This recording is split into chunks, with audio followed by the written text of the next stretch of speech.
Welcome into the OBR Streaming Network. This is an all-new edition, Game Week edition, finally, of Things I Think I Know as we prepare for the Browns and the Cowboys, 4:25 on Sunday. Finally, a game is here. But we have some things we think we know we want to talk about tonight. As always, with me, the fantastic Abby Mueller. Follow her on Twitter at Abby_Mueller_. And, of course, Quincy Carrier at Quinn_C on Twitter as well. All right, I'm going to get it started tonight, guys. I want to talk about QB sneaks real quick. Okay, so we know Deshaun is not very good at these. We know he doesn't like doing them. And Harrison Bryant was the answer to this question last year, right? The alternative option. So I kind of have a question and what I think might happen here. So it's kind of a thing I sort of know and want to know what you guys think as well. So what do we think that alternative is this year? Is there an alternative? Because I don't really want to see Deshaun taking a lot of unnecessary hits or diving into the pile. He's not very good at it anyways. My thought here is before DTR got hurt last year, there was a package for him that they were running in games, right? And that's how he hurt his hip, right? I think on a play in a package situation like that. So I'm kind of expecting the Browns to also have a DTR package this year as well that we may see on Sunday. And he might be my choice because of that package to be the guy to take the QB sneaks from under center. I want to get your thoughts on this. I would not love that. Not love it. No, he's too slight to do that. I don't know how much of this is also like a Kevin Stefanski thing more than it's a Deshaun Watson thing, because we saw this go down with Jacoby Brissett. It started with him taking the sneaks because he was just like generational at taking the sneaks. And I think Kevin feels like there's some value when you have somebody who's like a little bit better at doing that, putting them in there, just because of the value it adds to the field, because you're not going to fool anybody on a QB sneak that you're going to throw the ball anymore. It's not really a thing. So I think that's really a Kevin thing, because even with Joe Flacco last year, I don't think he did a lot of QB sneaks. I think it was Harrison Bryant that came in and did them. So I don't know if they're unwilling to do it with Deshaun or if Deshaun's unable. I would imagine he did it quite often in Houston. And even in Clemson, I would imagine he did. So I think he could be capable of doing it. Like the perfect guy that you want to do it is somebody like maybe their plan is David Njoku takes the snap under center, like somebody who's 6'3", 6'4", super long and has good enough vision to pick a gap really quick right when it kind of develops and keeps their legs churning. It might be a wildcat situation where you just put like Jerome Ford or Deontay Foreman in there. We'll probably figure out week one. We know Kevin's going to go for it if it comes up for sure, and it's any level of reasonable. I think they have something planned for it, right? Because they did let Harrison Bryant go, who was the guy to do that. So we'll see. Maybe it's Jameis. Like, I think that he's a big guy. We kind of forget this about Jameis, but Jameis is 6'5", 230. It would make sense. Like, DTR also not really likely to be active on game days because of the 48. So I think it's probably going to be something like that. Like, we'll see it and we'll be like, oh, yeah, that makes sense. And then go on with it. They also did bring back Nick Harris, and maybe that's part of their short package too, because he was a heavy part of that there. And, you know, they got Jack Conklin or DeJuan Jones sitting the bench, so they might do something there. I didn't even think about that. Were they carrying? I'm trying to think of DTR. No, they weren't, because he was the backup at that point, right? When they were doing a backup. He would be dressed, but not technically active. He would only be emergency active available. Okay. So bad idea. That's why we run this by you. Okay. What do you think, Abby? Yeah, I mean, when you originally said it, my first thought was Jameis more than DTR because of size. I don't really know how much in Jameis's career, though, that he is, like, if he is more prone to being a part of QB sneaks or not. I don't really know the history on that, but just from sheer size, I think it makes more sense for him. I liked Quincy's idea of David Njoku just because like big bodied guy, like why not just give it a shot, throw him out there. You have to think that as much as Kevin Stefanski likes these types of packages, they probably have a few things worked out. But I could see if it's something that Jameis is good at or, interested in, that could be a potential option. I think they didn't really use Deshaun in that last year, probably in large part because the shoulder and the injury and everything was kind of lingering the whole season. So I think they've just been weary about him getting hit. And, just depending on how things are starting off this season, they might be a little weary of that again, just, if he is taking a lot of hits and what kind of contact he's taking. So it might kind of depend on that as well. Yeah. Deontay Foreman kind of strikes me as maybe a potential guy to just get up under center and take it and dive in short yardage. So, good points all around. DTR probably not dressed. I didn't even think about that. And when he was running the package, he was probably the backup. So that's interesting. All right. So we do agree that maybe not Deshaun, but it'll be interesting to see who it would be. I wanted to bring that topic to the table. Quincy, what do you got for us tonight? All right. The thing I think I know for today, I think that the Browns' offensive line plan is not changing regardless of who plays Sunday. It could be Jed, it could be Jack, it could be James Hudson. I think the plan is the same. I think they're going to heavily protect whoever's in that position, because if you look at who you're going to have to start, even best case scenario, your starter's back. Jed Wills is back, right? Hasn't practiced and played since November. So you probably wouldn't leave him out there on the island. Jack Conklin, there's no shot they're going to leave him on the island at left tackle. He hadn't played left tackle since 2015.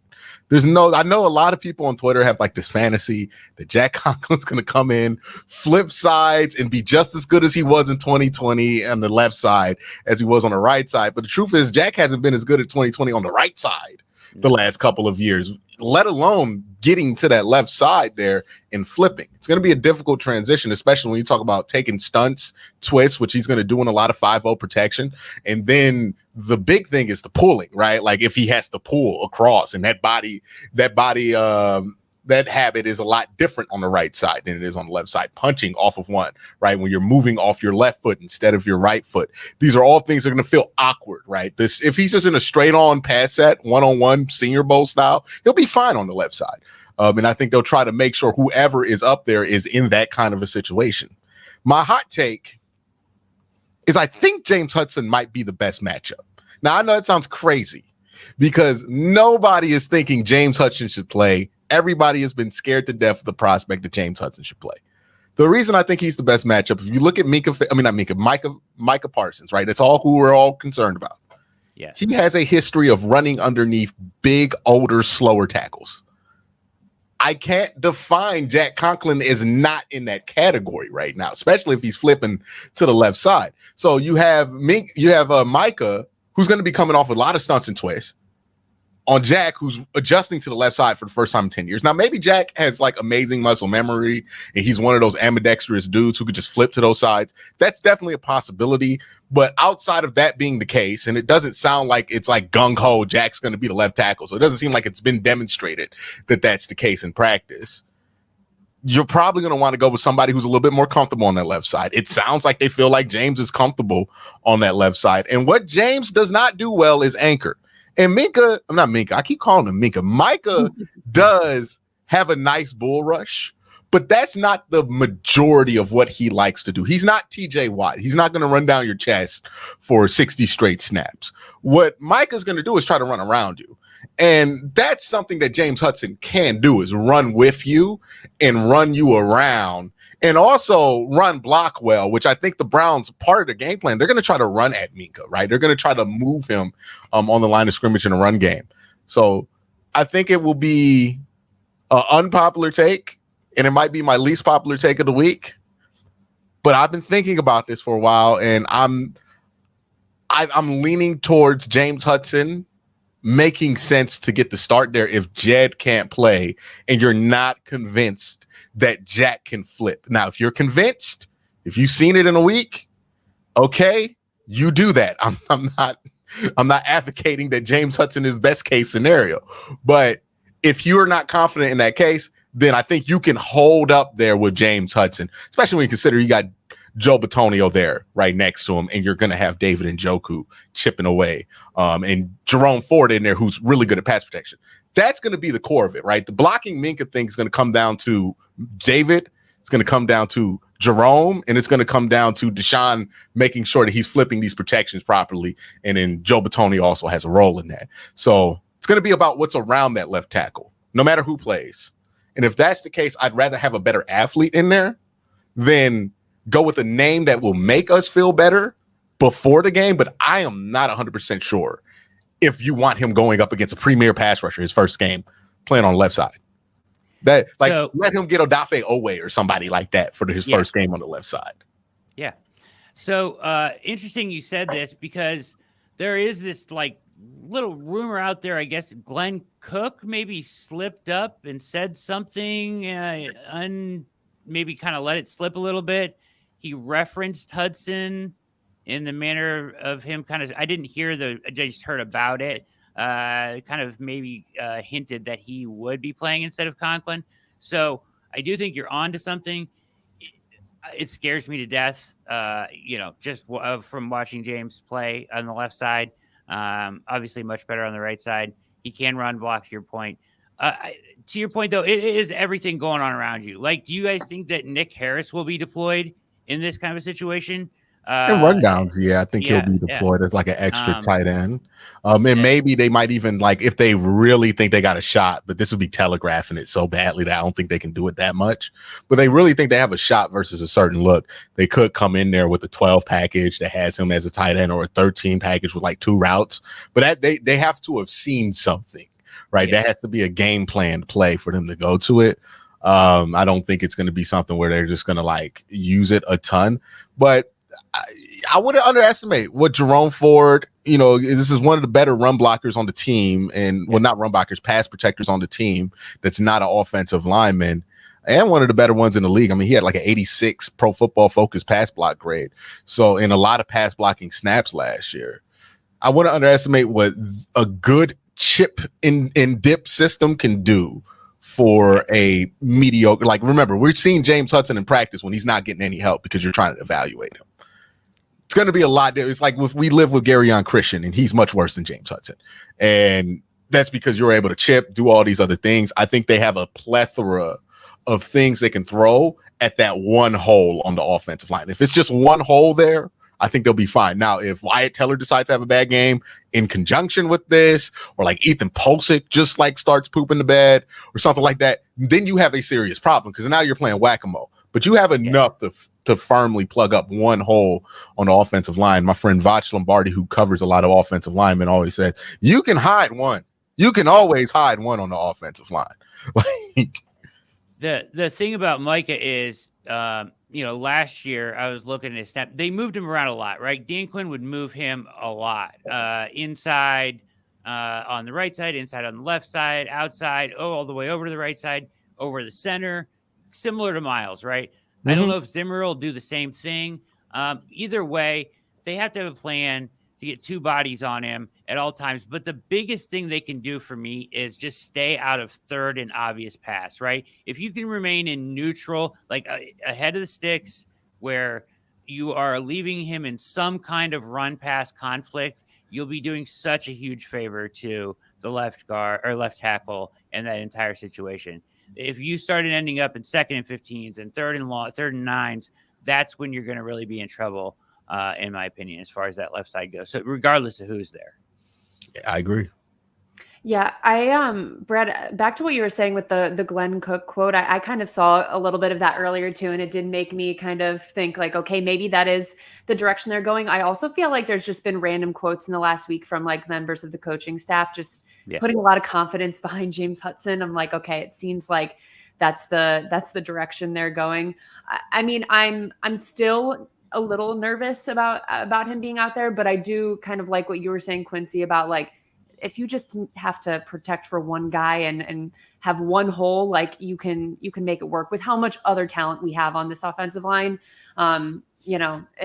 Hopefully that will kind of cover the hole, but I don't know. It's Micah Parsons, so we'll see. Yeah, you're right about that. All right, Abby, you're up. Your thing you think you know about the Browns here, game week. Yeah. Okay. So my thing I think I know is that I think Amari Cooper is going to have the best season of his career. So starting things off this season with a revenge game against the Cowboys, who just basically handed him to us on a silver platter for nothing and said, here you go. We'll forever thank them for that. But last season, he had the most yards of his career. It was 1,200, a little over 1,200 yards, 5 touchdowns, only 15 games played. I think he missed 2 games last season. But I just think if Deshaun is able to return to some level of his old version, there's like a real opportunity to have Amari Cooper have just the best season of his career. A lot of production, a lot of opportunity. I think he's already one of the most underrated receivers in the league, and is still at age 30 now, looking for maybe one more decent contract. He's obviously, coming up on that here. So I just, with all of those things, if Deshaun is going to, not fully return, but take a step back towards that, I'm picturing big things for Amari Cooper. Quincy? Yeah, I think that's a good bet. I mean, Amari's had a career year in touchdowns, his first year in Cleveland, and career year in yards. Maybe he gets career in both yards and touchdowns. I mean, he said it himself. This thing works here in Cleveland in his offense. He's going to get more freedom, too, when it comes to choice routes. So he's going to be able to make some executive decisions. We've seen Amari Cooper make those executive decisions and it work out favorably for the Cleveland Browns. I mean, this is a guy who carried a couple of quarterbacks down the stretch with his ability to see the field and just kind of basically say, I'm going to be here, throw me the ball this way because it's going to be open. And him and Deshaun Watson, I mean, look, there's not a lot we know about Deshaun Watson coming into this season. It's fairly vague whether you're positive on him or negative on him. But the one thing we do know about Watson is that him and Amari Cooper have demonstrated that they have good chemistry together. That it works for them, right? It's a matter of being on the field more than it's a matter of if these two work together. And I'm excited to see, hopefully you could get a full season from Watson just so we can finally figure out where we're at with him. And I think if you get that from Watson, you're probably going to get a pretty nice year from Amari Cooper. The only thing that could slow it down, and it might be one of those years where it's a career year in efficiency for him, because David Njoku's going to get so many targets. You want to fit in Jerry Jeudy. You would imagine when Nick Chubb comes back, that's going to change up how much you're going to throw the ball to. So the Browns might just have too many options for him to have a ridiculous number. But there's this first period of the year, right? The first 4 weeks where they're not playing the toughest defenses in the NFL, where Amari Cooper can probably come out and get a crazy start to the season.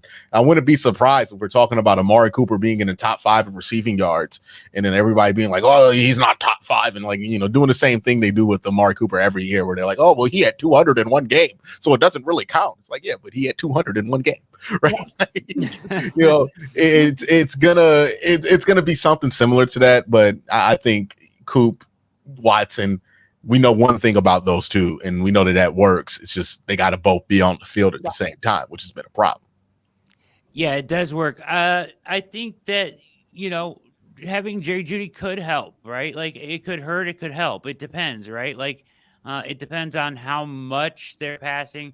The volume of the pass that we have these expectations, but what does the run game look like? What does all that stuff look like? But to Quincy's point, if he gets off to a hot start, which I think is very plausible, then I do think it's very possible, especially if Deshaun can stay on the field. Even if Jameis was out there, I mean, either way,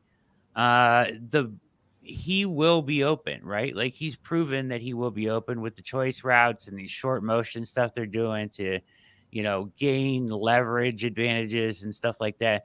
I feel like that's a world, that Ken Dorsey world that Amari will excel in, right? Like he already excels in the route running aspect, but like giving him the opportunity to identify leverage and be moving at the snap and see the same thing as his quarterback. I mean, it's just going to create more separation for him and even probably more opportunity. So I think that your thing you think you know is very plausible. Certainly. Yeah, definitely. And I think Amari Cooper too. Like, if that chemistry is what we think it is, and they're able to read each other that well, then this level of freedom, I mean, it could be an explosion for Amari Cooper early in the year. And especially, like, I think we're going to get a good chance to see just how good that chemistry is week one versus the Cowboys, because I think that Amari Cooper's going to be very ambitious going up against somebody like Trayvon Diggs coming off an ACL injury and who's known for taking the bait. And nobody loves take the bait DBs more than Amari Cooper does, especially when he's super familiar with, because he did play with him in Dallas, I believe, for a year. So I think we're really going to see what that chemistry is like when it comes to that first game. I think it's a great one. 5th round rookie on the other side at corner. So, some exploitable matchups. This is a mini one that we got to put in here because we got to mention it. They had a rookie going up against Myles Garrett. Yep. At left tackle and Tyler Guyton. And Tyler Guyton, like, a lot of people like him. He was kind of a polarizing figure in the draft community coming in because he was like super old to be as unpolished as he is, but it looks like it's been better in Dallas. But again, you can kind of just put things around the tackle and it works. I just want to know what prayer he says going to bed before that game, because I could imagine, like, this is not just like when Okonkwo went against him and it was like up and coming Myles, right? He just got off the helmet thing, it wasn't the same Myles. He had COVID the year before. People were talking about him disappearing in playoffs. This is peak of his powers. He just won Defensive Player of the Year. Like, you're going to see this Myles on NFL films whenever, like, he gets inducted to the Hall of Fame, Myles Garrett. Yeah. And that's a heck of an assignment for a guy who was just in the Big 12 last year. So we'll see how he holds up and what they're playing. Like, look, both teams ain't going to leave their left tackles on the island this week. I can promise you that. Both teams have heavy protection plans installed for their tackles, because there's no chance they leave Tyler Guyton on the island like that, and there's absolutely no chance the Browns decide to leave whoever they're playing at left tackle on the island. So we're going to see how much you can help a tackle in this game, and who can do it better. Yeah, whoever has it planned out better. Great point, Quincy. One last thing before we go, guys, because we got just a minute here, but the David Bell news today, or yesterday, being cut. They kept him on the 53 after the injury. Nothing has happened since they had that faith in him. And now, if they wanted to keep him long-term and it's an injury thing, they very easily could have IR'd him or just had him non-active this week. But to go cut, the finality is kind of striking, right? If you are bringing somebody else that you signed in, typically that signing gets announced first and then the cut comes after. The timing is kind of odd. What do you guys have anything you think you know about this situation? I think it's something off the field, maybe, like not like he got in trouble, but just like it's hard to explain, really. But I just want to get your quick thoughts before we go here on that. Definitely one of those situations where, like, it doesn't make sense to me, but because it doesn't make sense, I'm like, I'm just gonna wait to see what happens here. Like, I think there's a lot of people trying to be first on what's going on with David Bell and the Browns, and Andrew Berry loves to be really thrifty with these moves, and sometimes he might just be moving on from a player. Sometimes he's getting ahead of a story that's coming out. There's always room to just be like, I don't understand it, but I'm just going to wait, right? Because I think we did the same thing when I think the Perion cut came out, and we were like, well, what happened there? Why are we? And we found out why that happened. And I'm not saying this is the same situation. I see no reason that it should be. I think they're cooking up something. Like, I think they like David Bell enough that they're going to keep him there. They could add the chance to put Mike Woods on the roster instead of him if they wanted to. I mean, it's another draft pick. So I think this is one of those classic Andrew Berry, I don't know what you're doing, but I'm gonna just let you do it. And then, after those chips settle, I'll start to judge what you did. Yeah. Yeah. I feel like most people think he's going to be back on the practice squad. I just feel like the timing is so weird, where I'm kind of on the same page as both of you are, where I'm like, I feel like there's something we don't know. There's got to be a bigger reason out there, because you don't see this kind of timing too often, especially for a guy that we were all pretty sure was just going to be there week one without any question. So it's a weird one, definitely. Especially when nothing has happened since Yeah. he was issued to the 53 and he just came back to practice. So, like, Yeah. nothing on the field should have affected this, which is what's kind of peculiar about the whole thing. Right. All right. Great job, guys, as always. Quincy Carrier, follow him on Twitter at Quinn, KWEN_C. And of course, Abby Mueller, always fantastic as always, at Abby_Mueller_. You guys are the best. This has been Things I Think I Know about the Browns game week on the OBR Streaming Network. For Quincy and Abby, my name is Brad Ward. We are out.